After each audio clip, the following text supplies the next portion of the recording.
Would you like to try that a little simpler, maybe? No. Hi everyone, and welcome to Priority Holder, and today we'll be playing Metalwork Mill in the Timeless format.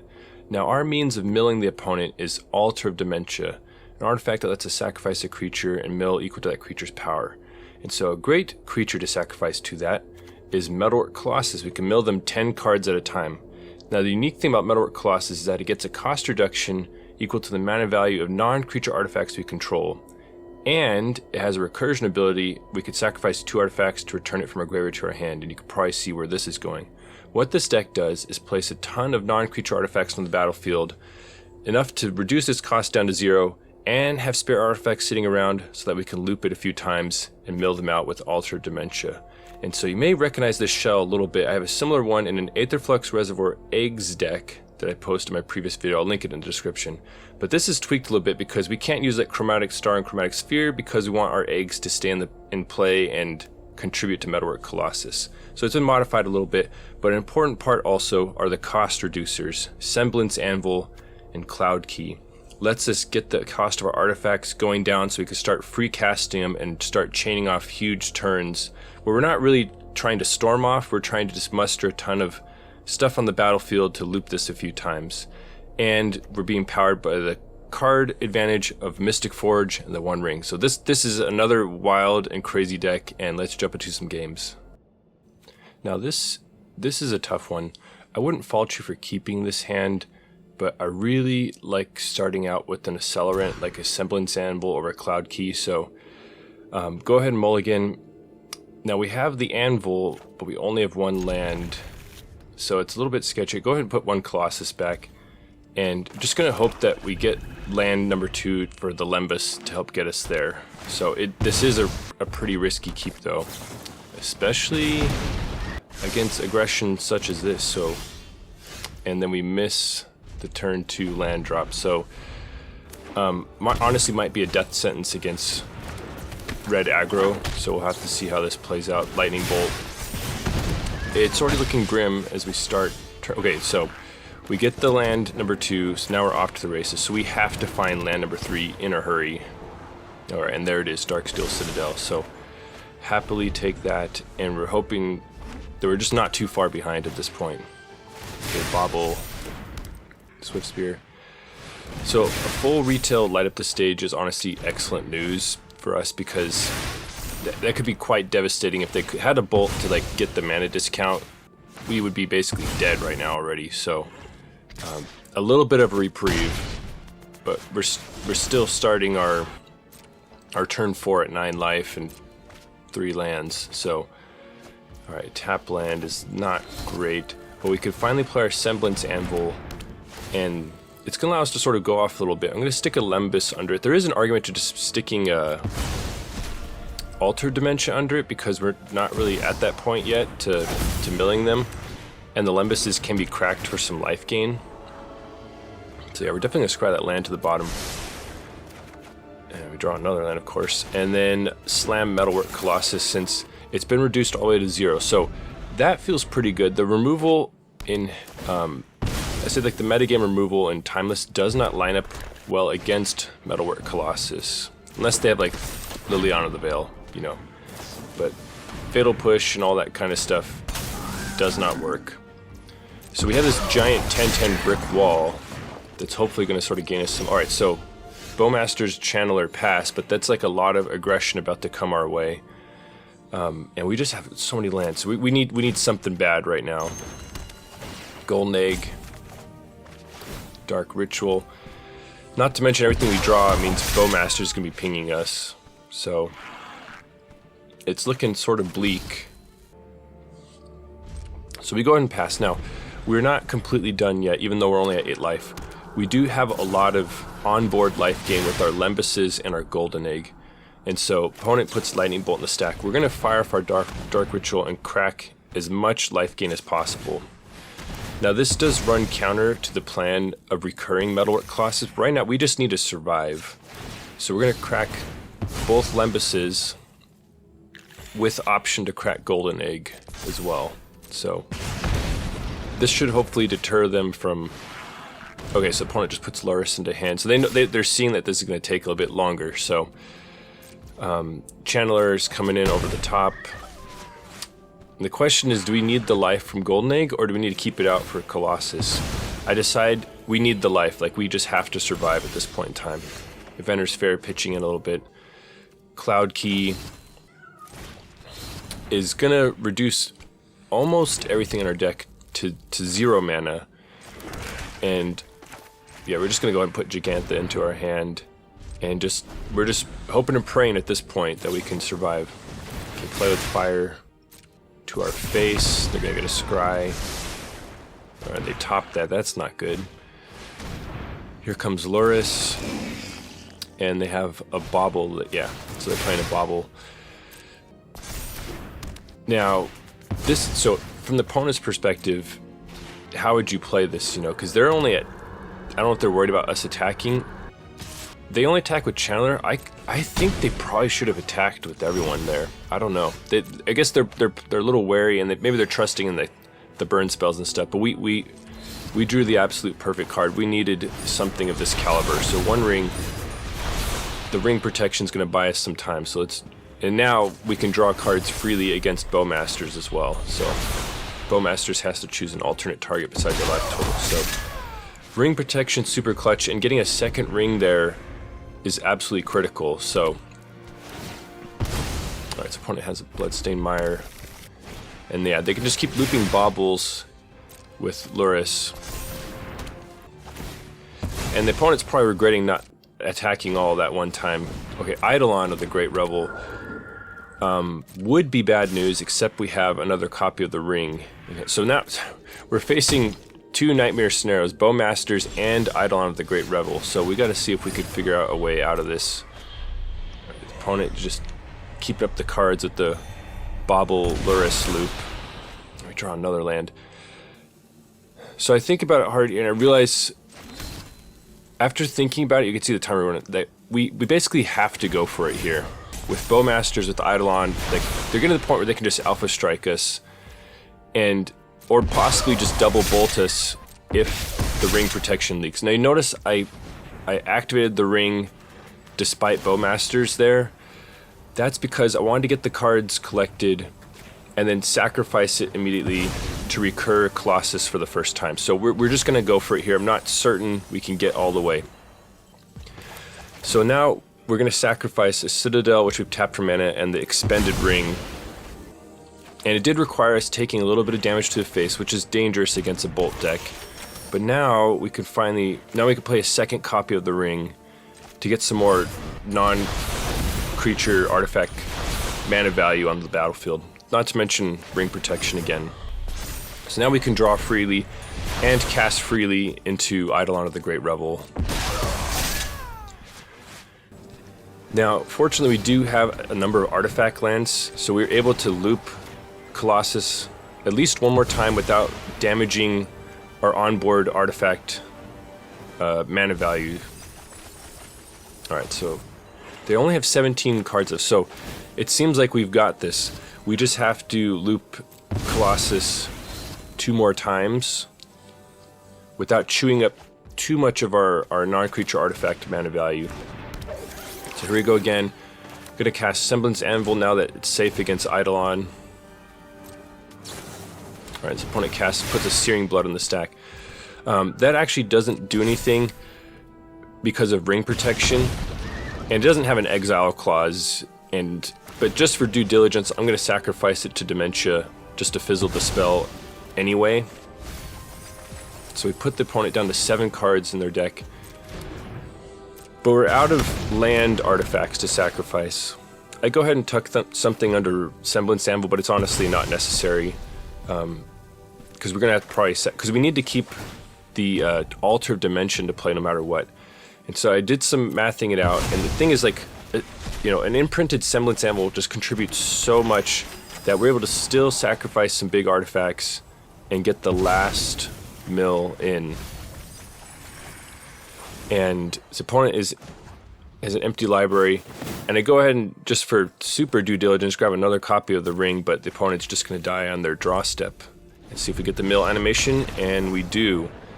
That was really fun. Now as we move into the next game, please remember to dreams grip the like button, comment and subscribe. It supports the channel and helps you know what the people want. Thank you. Now this hand looks a lot better. We got the turn 1 Semblance Anvil, so we could really start going off.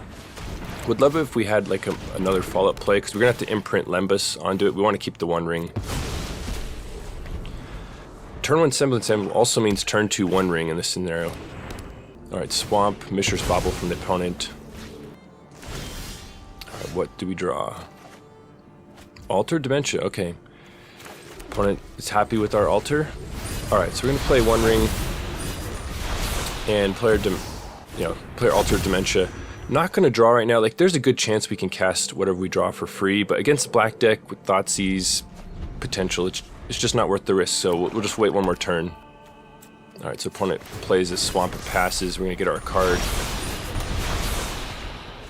And the opponent has just sort of had like a slow start, and we've had an extremely fast start. Candy Trail, and then we got a Mystic Forge on top, so that is absolutely incredible. It's going to allow us to really start going off here. Don't mind drawing those with the 1 ring. Go ahead and play Buried Ruin just to have maximum mana available right now. Going to purposely leave black open in case we can somehow get a Dark Ritual. Alright, so Golden Egg grabs another Mystic Forge. Cloud Key only costs 1 mana here, and that's almost going to make all of our artifacts down to 0, so gonna go ahead and Mystic Forge the top card away. Demonic Tutor seems like a pretty good one to keep on top, and a Dark Ritual.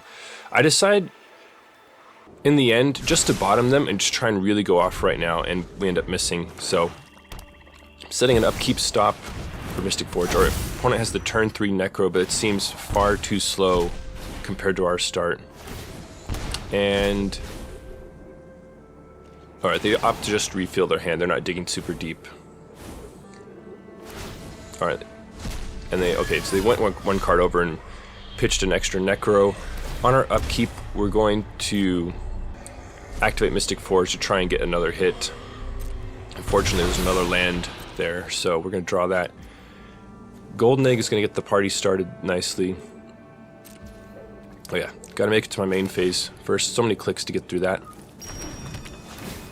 So right now we're just looking for a Metalwork Colossus because we have everything set up. Plenty of non-creature artifact mana values sitting there. Gonna play a second copy of Mystic Forge just to try and clear the top of the deck. See what happens. And another copy of the 1 ring, so gonna activate our current ring.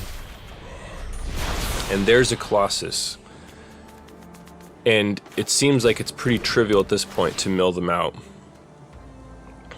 Decide not to just imprint anything on the second anvil. Like, we got so many artifacts. I'm gonna play the artifact land and use it. And the opponent can sort of see it all coming together now. So I started going through the process of milling them.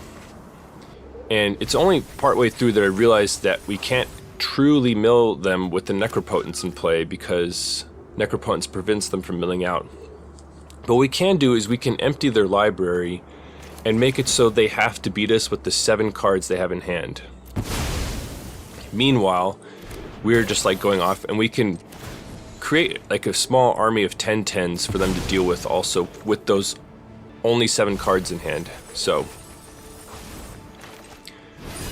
we're gonna put them to the test. We're gonna empty their library and then put some 10/10s into play. So there's another Semblance Anvil. So I go ahead and speed up here because I'm just trying to get plenty of artifacts into play just to make looping the Colossus easier. And the nice thing about Lembas is that when you sacrifice it, it gets you a free shuffle. So being able to sacrifice it for 0 mana and shuffle to reset your Mystic Forge look is just incredible in this deck. So we've almost emptied their library. They got 17 cards left.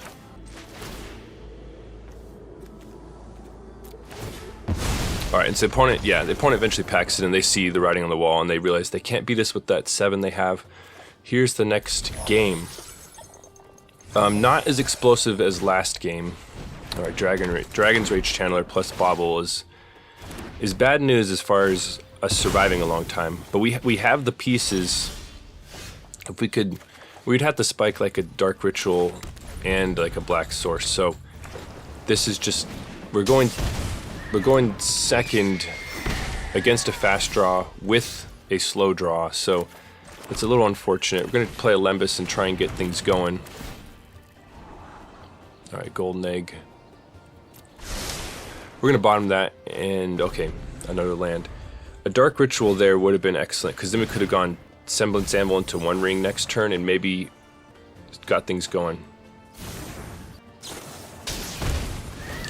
Now, seeing Faithless Looting and Treasure Cruises means that we're playing against the Phoenix version of Blue-Red. My opponent is just going off right now.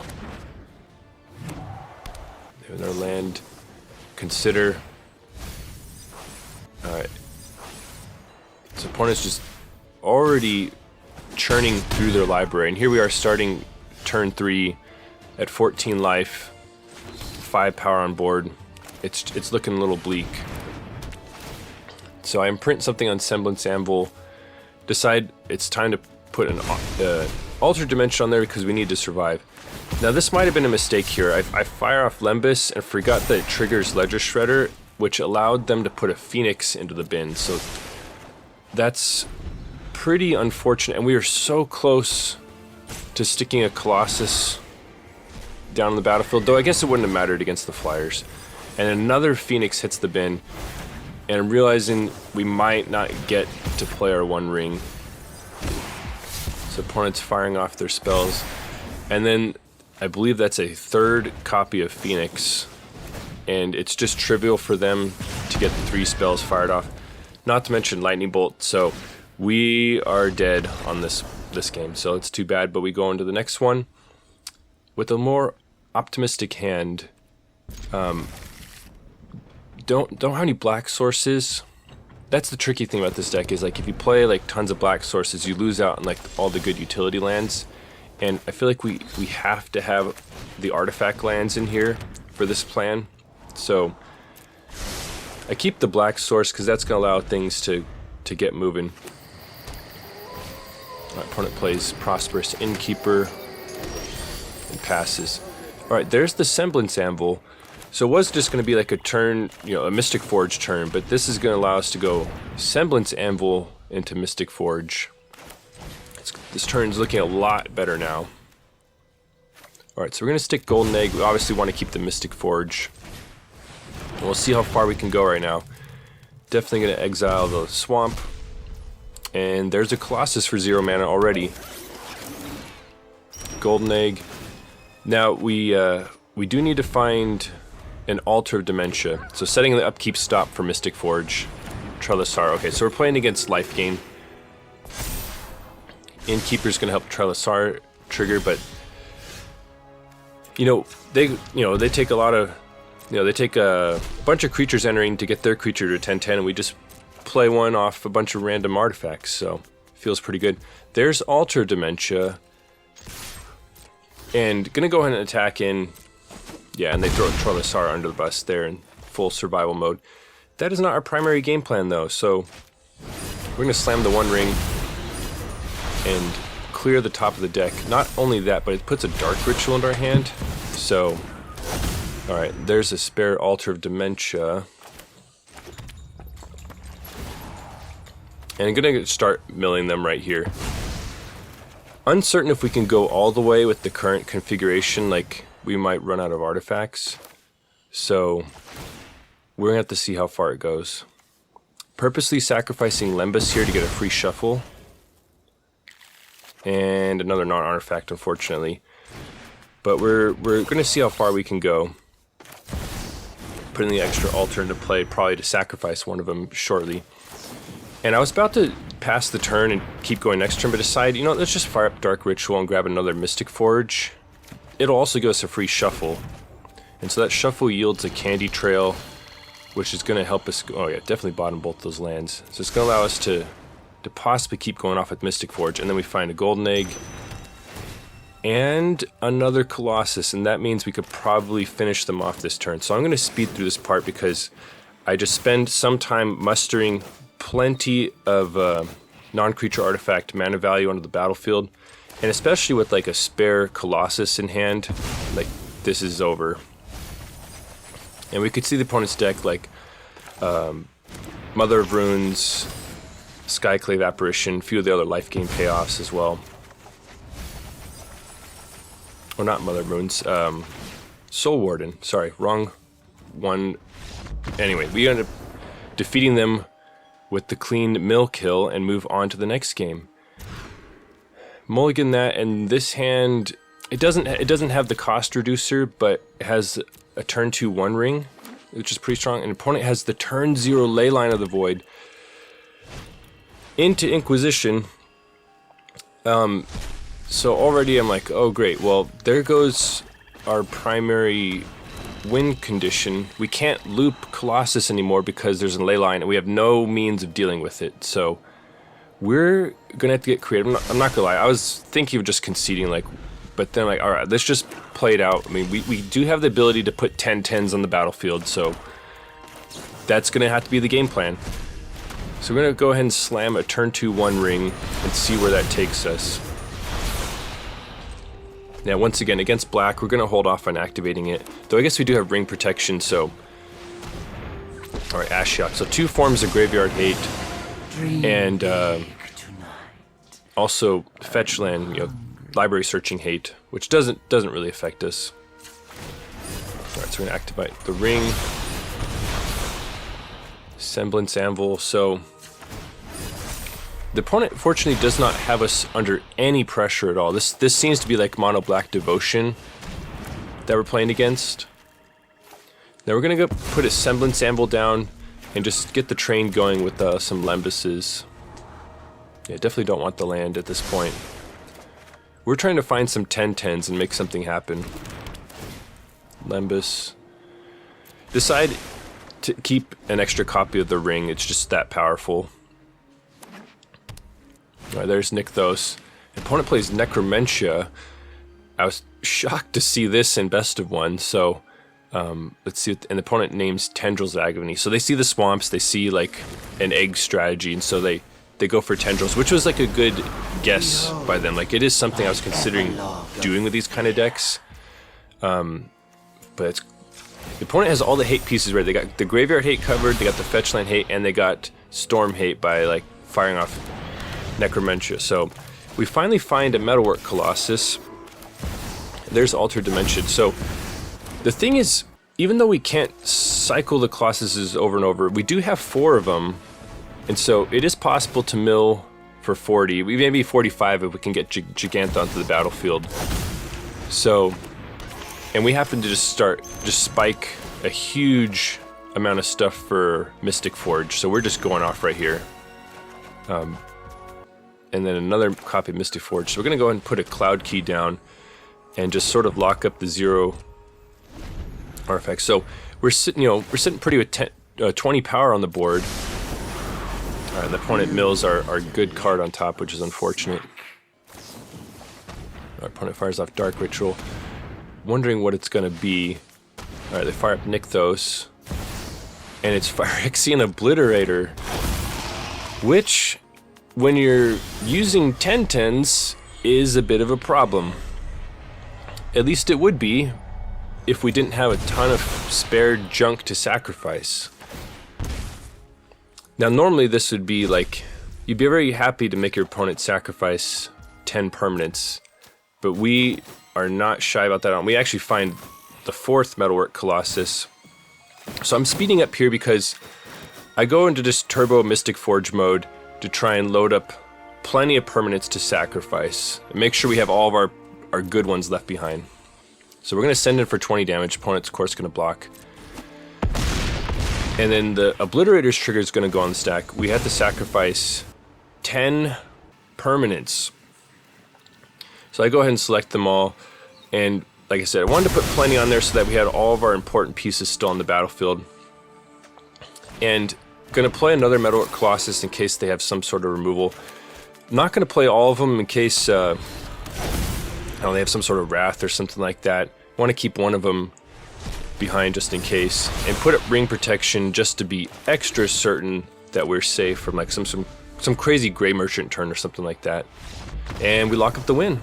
Well, that was super fun, and we even got the win against the turn 0 Leyline of the Void, which was awesome. And yeah, what I like about this strategy is that we can just have a backup plan of just slamming some giant 10/10s down, and we even managed to chew through like a Phyrexian Obliterator. Then that was just awesome. I love the interaction with Lembas, where you sacrifice it to Metalwork Colossus and you get a free shuffle to like for that Mystic Forge value. And yeah, so this deck is not solved. There's some tinkering that could still be done with it. But the interesting thing is, you know, I've demoed 2 different win cons for like this Mystic Forge sort of eggs package.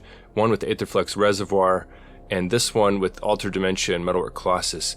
And it got me thinking, you know, there's pros and cons to each, because this one can play giant creatures, which can deter attackers, and you have like sort of the backup win condition of just attacking in.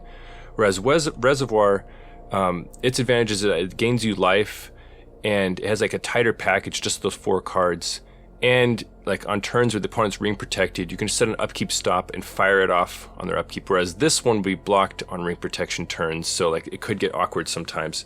But it got me thinking, is there a way to possibly hybridize them? You know, we need some number of reservoirs, some number of altars. I don't know, there might be a way to do it. I just worry about diluting either one too much so that they don't turn out as good. But it's something I've been thinking about. But anyways, let me know in the comments, which win condition do you think is better? Altar Dementia plus Metalwork Colossus, or Aetherflux Reservoir, or possibly both? Anyways, thank you for watching, and I hope you have a wonderful day.